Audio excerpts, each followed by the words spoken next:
Thank you for allowing me to speak this evening. Don't get at I said, thank you for allowing me to speak this evening. I'm David Asen. I live in Harrisville. I know that many of our residents in Burrillville have families that date back many generations. My family, too, has deep roots in this town. First settling here in the early 1700s. I'm having trouble hearing you.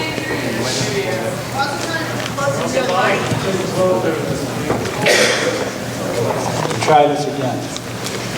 Thank you for allowing me to speak this evening. I'm David Asen. I live in Harrisville, Rhode Island.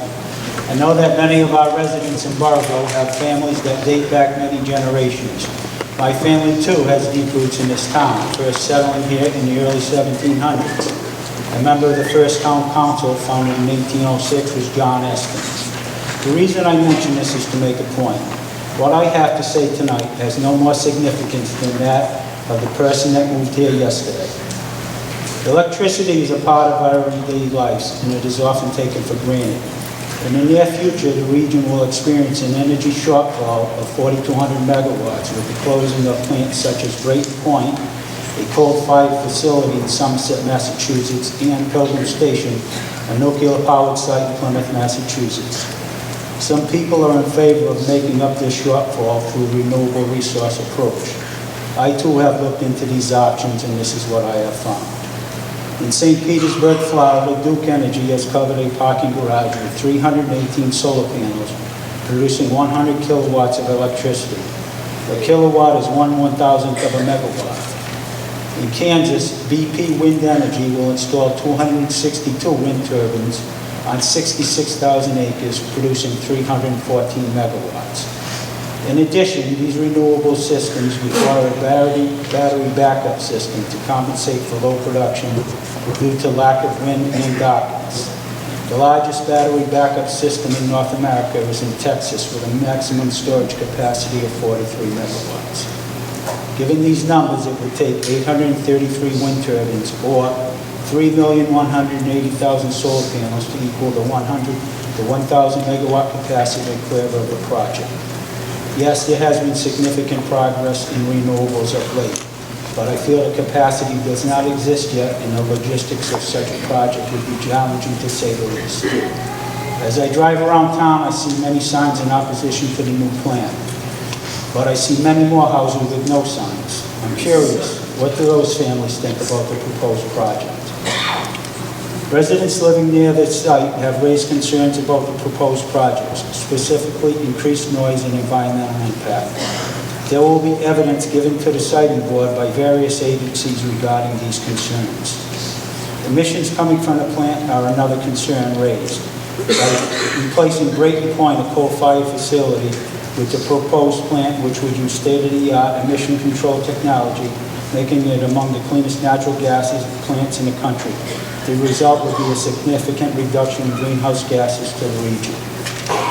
There are protected areas in proximity to the plant site. These include bodies of water and state recreation lands. When I walk through Blacktop Management Area, which is in close proximity to Ocean State Power, there does not seem to be a negative impact. I see plenty of birds, deer, and tranquil spots.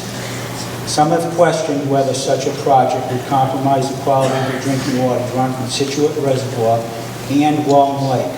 We have some operating experience associated with Scituate Reservoir, as a 3-unit gas-fired plant lies right over the Connecticut line in Kellenly. This plant is due west of Scituate Reservoir, directly upwind. To my knowledge, there has been no adverse effect on the quality of the water associated with the operation of the Kellenly site.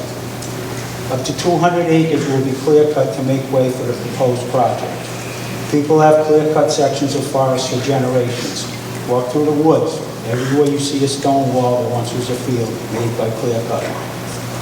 The town of Burrillville will receive millions in tax revenue over the course of the operation of the plant. This would ensure financial stability for the foreseeable future. A financially stable town is a desirable place to live and stimulates property value appreciation. A financially solvent town is better able to fund police and fire protection, better schools, and infrastructure improvements. Regarding union workers, some have said, how low will the union stoop to support this project? They point out that these jobs are only temporary. A union craftsman makes a living by stringing together a series of temporary jobs. There are several union craftsmen living in this town that could be employed on this project. Remember, unions also fight for living wages and safer working conditions for their members, which in turn helps all. A rising tide raises all boats. Safe, dependable electric generation is no accident. It is through careful planning and foresight through the lights of National Grid, citing boards, and private investors. I'm almost done. When all the testimony is heard and the studies are submitted, the citing board will make their decision. I support the Clear River Energy Project on the commission. Thank you.